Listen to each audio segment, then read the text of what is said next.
Welcome to the Emerging Minds podcast. Hi, I'm Nicole Rollbush and welcome to the Emerging Minds podcast. Before we start today's episode, we'd like to pay respect to the traditional custodians of the land on which this podcast was recorded, the Kaurna people of the Adelaide Plains. We also pay respect to all Aboriginal and Torres Strait Islander peoples, their ancestors and elders past, present and emerging from the different First Nations across Australia. Today's episode is part one of a two-part series in which guest host Nadia Rossi from the Emerging Minds Families podcast speaks with Dr. Ben Lohmeyer and Amber Brock-Fable. Amber is the founder of the South Australian Youth Forum, and Ben is a senior lecturer in social policy within the College of Education, Psychology and Social Work at Flinders University. In this conversation, Amber and Ben are sharing the findings from their co-designed study on loneliness and its relationship with young people's experiences of bullying and overall well-being. This research redefines loneliness not as stemming from isolation, but rather created by social dynamics within school environments. They discuss the process of co-designing the study, the increased incidence of loneliness for young people in Australia, how issues like bullying are linked to loneliness, and the importance of creating safe spaces for young people within and outside of the school environment. So let's hear now from Nadia, Ben and Amber.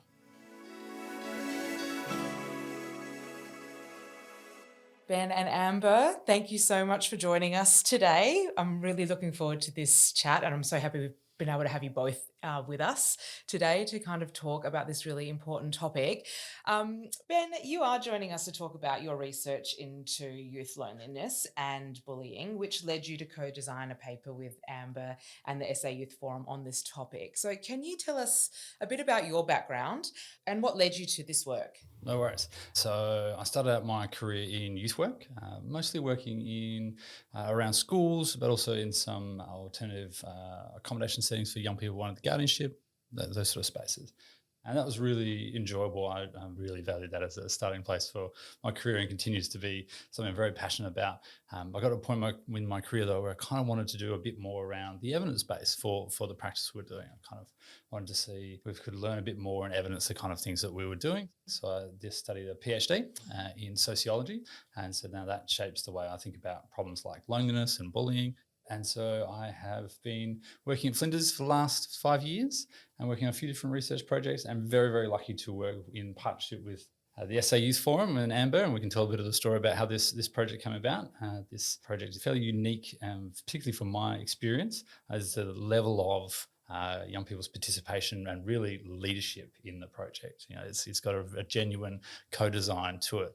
And we throw that word co-design around a lot at the moment, like it's a really popular word to use, but it'd be nice to talk about what that actually looks like in this context. Absolutely. That's why I really loved the work that you both, you coming together and really bringing that lived experience of youth into the conversation. I don't think you can get a better window into what's actually going on.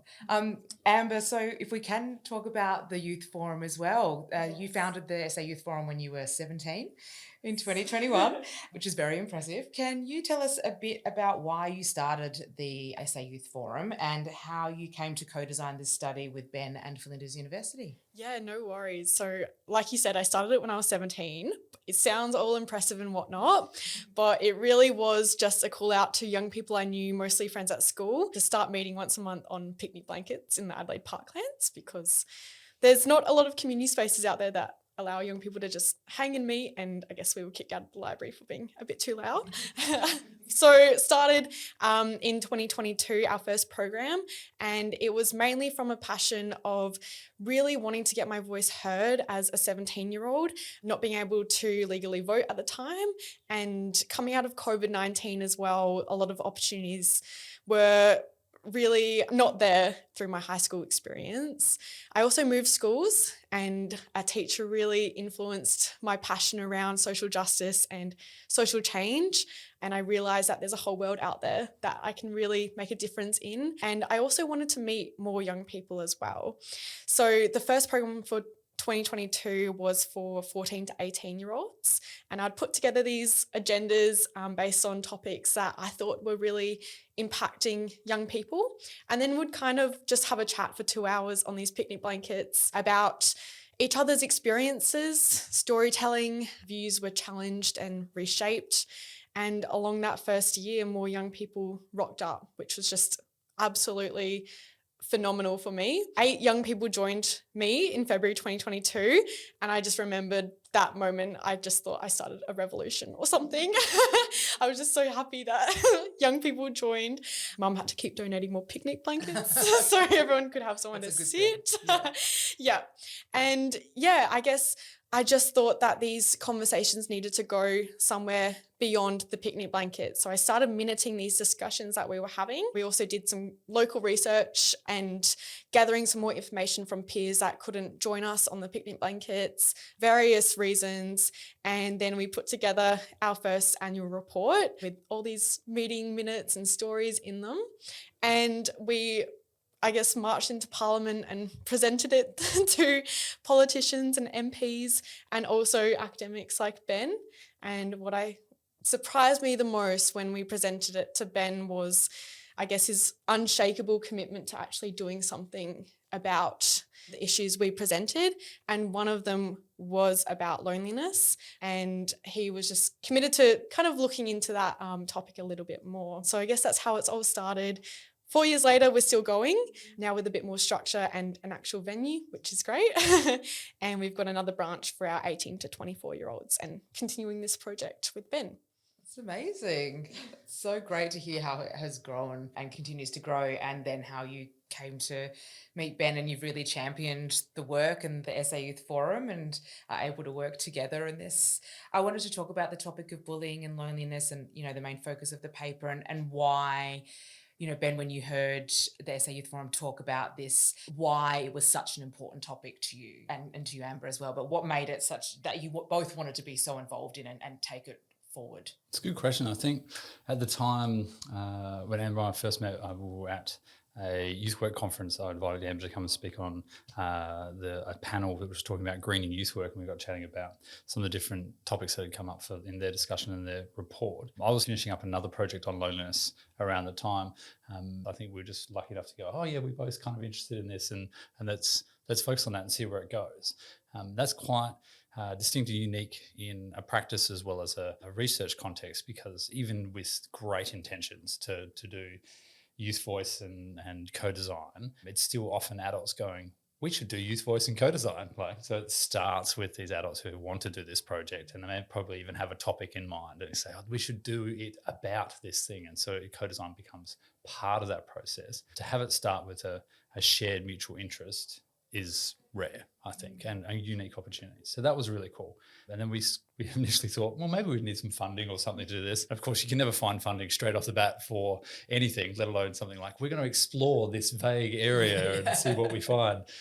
So instead, we get started and did a few workshops with the forum to start designing the method. So what research method should we use and how should we explore that? Again, it's interesting with language around co-design participation, who exactly does the creation, and how, who's initiating. So for example, my expertise in research is qualitative. So in a sense, I was kind of only ever going to do a qualitative project with these guys, right? I couldn't pretend to do something I didn't want to, but also, the forum got to shape what that looked like and how we would do a qualitative exploration. So we decided to create maps of spaces in young people's lives and then talk about what those spaces were like and the social experiences in their spaces. And that would become then a method of, if we use a technical academic language, it's almost like an object elicitation process. You create an object and you elicit a response about that object. Or it could be thought of as a kind of creative arts design methodology as well. So there's kind of various ways to position it, but again, we kind of co-created a bit of what I'm doing, what they're interested in.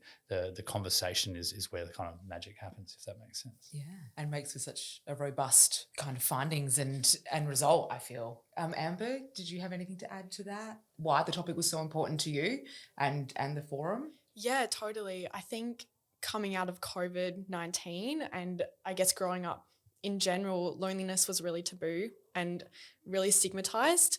So when in one of these monthly meetings, it came up and I remember having a irky feeling in my tummy, oh my gosh, this is so taboo and whatnot, but we really talked about it and really unpacked it and it felt really good. And I felt so connected to my peers because we were talking about loneliness and our own experiences. And when we went to Ben and Ben's commitment to doing something about it with us, I ran with it because I knew that I'm not the only one that would feel just alone talking about loneliness, and that more research and more conversation needed to happen around it. I guess loneliness is such like a paradox in an era of unparalleled digital connection, particularly with, our generation always coined the most connected. And so when we were starting out this project, it was really interesting with the maps and the direction that our young people took them in. I remember asking around, mapping out loneliness in your life and a space, and map out where you feel lonely or where you feel connection. And some young people would map a bedroom, a school, and then others would map their entire day in a life circle and say like walking to the bus was a bit lonely, but on the bus wasn't that bad. And then we kind of had a more robust discussion about how our young people interpreted what we were talking about, and I guess how those life cycles that young people did then mapped to the particular rooms or school classrooms that the other young people mapped out. So it was really interesting around the flexibility we went into this.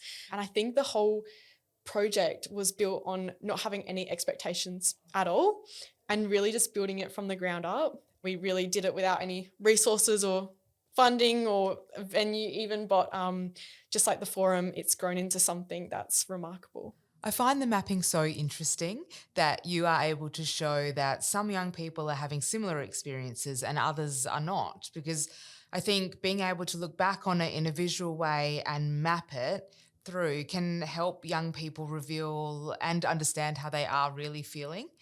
And I wanted to talk about the social and emotional well-being of children and young people and what your findings revealed to you both about how they are feeling. The short answer is just lots, right? Yeah. It's really, like Amber was saying before, this project seems to grow. And while initially I think we understood a little bit of the reason to do it, like your group's interest in it, and then we did a little bit of background research to say, okay, how does this issue look? And some of the interesting statistics around 15 years ago, I think in Australia, young people were the least lonely age group, according to some national data called HILDA. And then since then, they've just progressively kind of increased over time. And then during COVID, they peaked as the most lonely age group in Australia.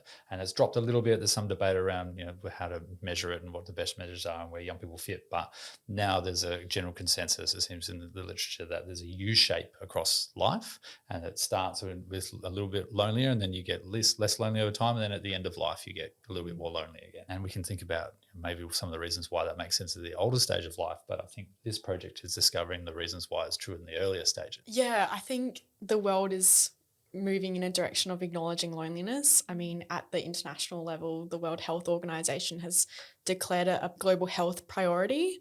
And here in South Australia, the Uniting Communities survey has shown that 91% of young people feel lonely often or always, which is alarming. So I think that just adds more depth to our understanding and kind of the direction that we wanted to take. And it's really, you've brought up COVID a few times, and I think like as an older person, not really, for me, not fully realising the impact that really had on that younger generation that were really in a pivotal moment of growing, and how that kind of personal connection got just completely stripped away, and how we're having to rebuild that as well.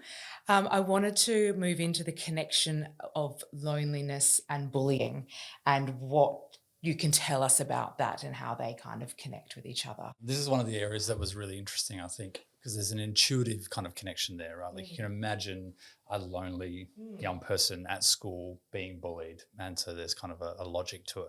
But when we think about the way loneliness has predominantly been thought about or intervened in or defined, it's usually in terms of that loss of or an absence of some sort of connection, right? So usually the absence of a desired connection is the short way of saying it. And there's more nuance to it than that, but that's the kind of popular way.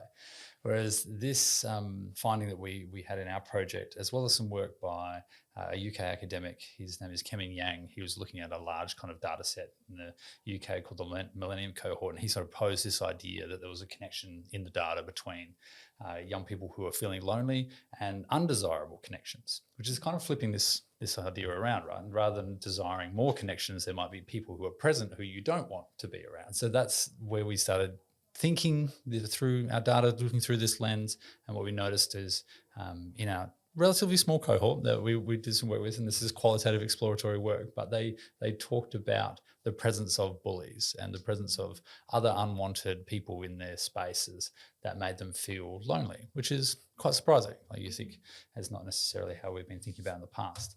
But there is also this element to it where it's not that these young people didn't have friends. They had other connections in the space. They had friends that were in their circle, or friends that sometimes they've been separated from through class makeup. So you have friends more broadly in the school, but not in your class. Or they had other adults like youth workers or social workers or management staff or teachers who they had a good connection with. But it's still the presence of those unwanted connections still impacted it. So that's a really a kind of different way of thinking about it. Is you can be lonely in a crowd is another kind of common way of thinking about it, but lonely because you've got these mixed relationship experiences. So that was something that we've explored a bit more. Yeah, around bullying and loneliness, I think we also challenge the traditional view that these are not personal problems, but more constructed social system, and that in this case being schools. And this kind of introduces what the paper talks around, like effective economies, which I've got a definition here. So around like emotional harm that emerges from social systems rather than just individual behaviours. And I guess this is also really relevant to when we think about young people experiencing loneliness or experiencing bullying, that it's not their fault or it's not on them, but rather how schools are designed to, I guess, enhance potential social hierarchies and exclusions, which can innately produce feelings of isolation and exclusion as well. I love that you dived into the academic technical language there. This is fantastic because it's it is trying to describe, I think, exactly what you've said. Like, sometimes these issues, loneliness and bullying, we look at trying to solve them at the individual level. So we think individually, if you're lonely, what you need is more connections. We can do some interventions that are getting a lot of attention at the moment, things like social prescribing. So you go and see your doctor and your doctor says you need to have some more connections. So I prescribe to you to go and join this group or this club. Quite a bit of evidence around that, particularly if you're thinking about some of the potential health impacts of loneliness, and they've been compared to things like excessive drinking and smoking. If you address the loneliness, some of those other issues seem to also get addressed. So great intervention, but that's at an individual level, right? So it kind of asks the individual to do more work to solve the problem. Whereas we're taking a slightly different approach and saying, let's look at the context. Let's look at the school, because that's where young people are. And there's other spaces in their lives and how that creates opportunities for loneliness or for connection, and what maybe we can change the environment a little bit. It's similar with bullying. Bullying has a very long history of being investigated at like individual level, where it's perpetrators, victims, bystanders, those sort of people are identified as needing to take some sort of action or intervention. But there's another area of bullying research that says, well, no, again, let's look at the school context. How are schools structured? You go into school in batches and then you get approved to go to the next level, and you've always got these distinctions between students and then teachers and management. So there's these embedded systems and hierarchies of inequality within school. Schools are also really great places. Like, there's lots of good things about it, and they're full of really great people like teachers and youth workers. But these are some of the contextual things that we can also think about in this space that impact on things like bullying and loneliness. Yeah. And you mentioned spaces and schools creating safe spaces. How do you feel that schools can create those safe spaces without, like, I feel when there's a safe space created for someone and that's where I can go, but then is there also an isolation and a loneliness that comes with that person going to that safe space, because then everyone knows that they're going to that safe space? Is there like a complexity around that, and how are young people feeling about those spaces that are offered? Yeah, like Ben was talking about before around the definition of loneliness as both the absence of desired social connection, but also the presence of undesired social connection. That can lead into, feeling unsafe in crowds, but also feeling unsafe through being perceived as being watched. And I guess we're moving into schools a lot, focusing on like the open plan designs and really kind of glass everywhere and whatnot, which I guess is intentional to create like inclusivity and being seen, but also can create feelings of continued surveillance, and this is kind of what our study touched on a little bit, and the feeling of always being watched and perceived as a loner or alone, and not just being able to sit comfortably in those feelings. So in the school, we studied the Specialised Assistance School for Youth, which I'll go by as SASSY. They have designated Zen dens, so you can control the lights if they're on or off. Also, there was like weighted blankets, pillows, and these are retreat spaces for young people to go to be alone or to retreat when they're feeling isolated. They're kind of tucked away from the areas where young people gathered in the cafe area. So you're not being perceived as going to these spaces, or like your friends can see you in these spaces, which I think were really positives. And the young people talked about these spaces as really beneficial to their learning and to their connection as well. It's a really good point. I'm so glad you talked about those, because the contrasting experience I remember in another focus group we had was people talking about going to see a counsellor or something in the school, and that experience of the going, right, to having to cross the school, cross a yard potentially where there's people who are playing and being visible in that sense. It's the surveillance piece that you were talking about. Then going to the other end of the schools at a distance, and then having to sit outside the office and wait your turn, and you're in a corridor and everyone's walking past, and so there's this element of surveillance and attention and stigma that goes with that, about going to seek help. And so this intent to and need for help, and the resources is there, but just the process or where it's located can make a huge difference. Yeah, and something really for, I guess, schools or education spaces to think about when they're planning these, the best of intentions to create these safe spaces for the young people. It's even thinking about where you're actually physically placing that safe space and the journey to and from that safe space. I wanted to, Ben, touch on and go back to the counsellor and youth worker, what you just brought up then, because in the study I noted that some of the young people were talking about having a youth worker that just gets them. There's a couple of different things I'm thinking about. One is this conversation really, I hope, shows some of the constraints and limitations that schools have to work with. Yeah. Right? So you're thinking about where the counsellor's office is.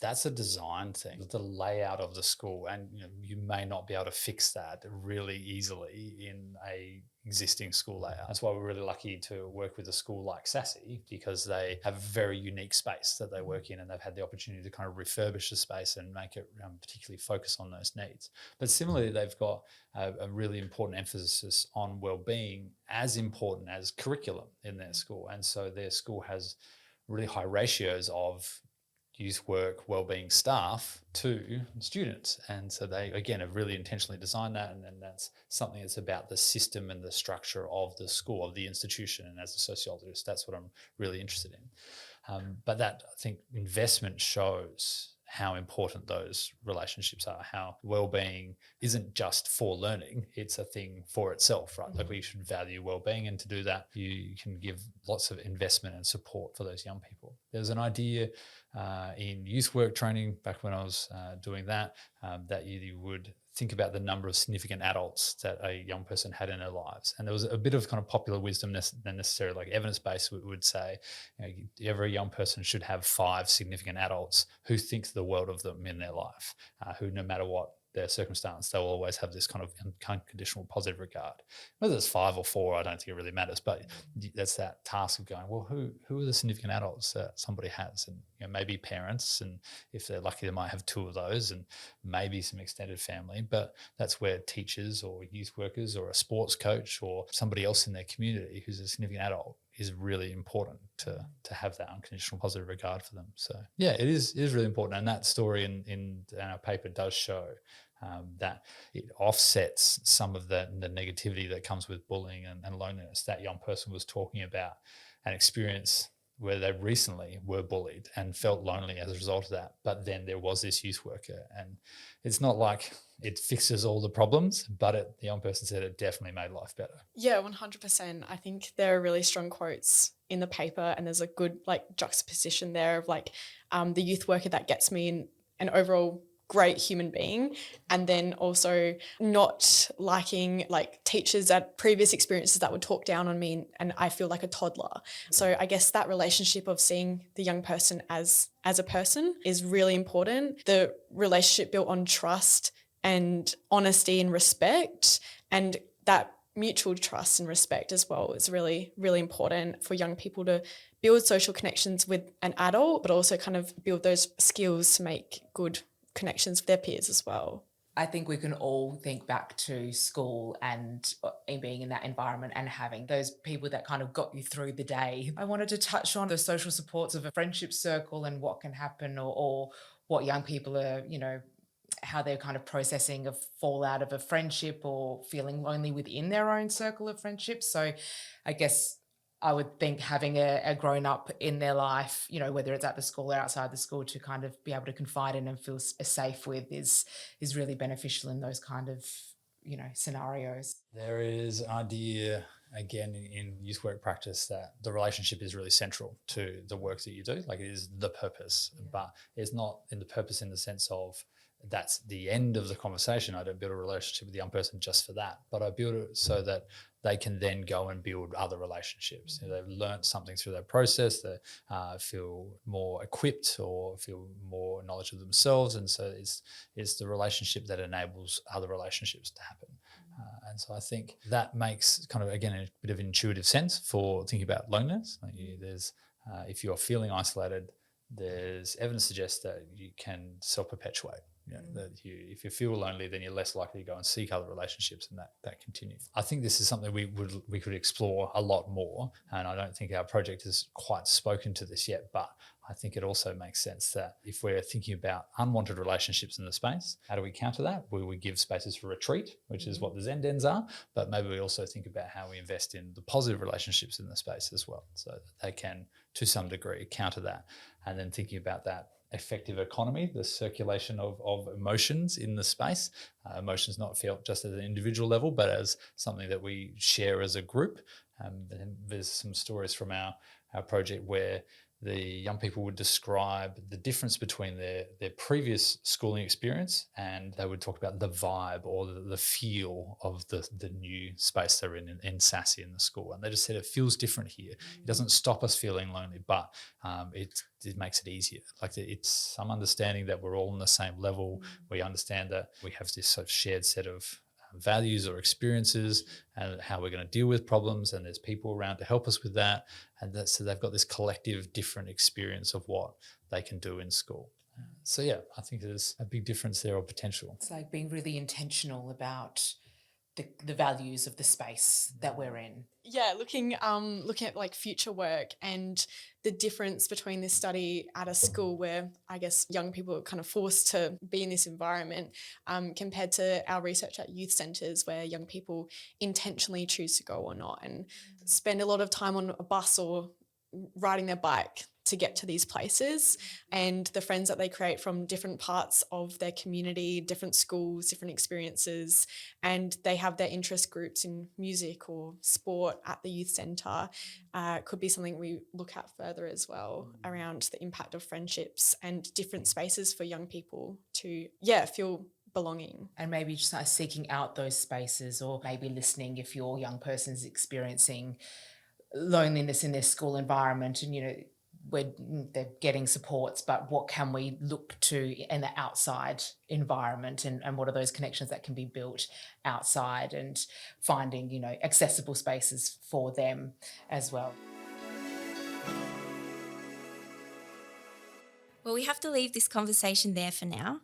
Thanks to Amber, Ben and Nadia, and to our listeners for joining us. Nadia will be continuing her conversation with Ben and Amber in part 2 of this episode, where they'll talk more about some of the implications of their findings for the well-being of young people and steps that both practitioners and families can take to support them. So I hope you can join us again for the second half of this conversation soon. Bye for now.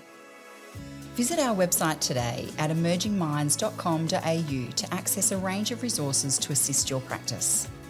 Brought to you by the National Workforce Centre for Child Mental Health, led by Emerging Minds, the centre is funded by the Australian Government Department of Health, Disability and Ageing under the National Support for Child and Youth Mental Health Program.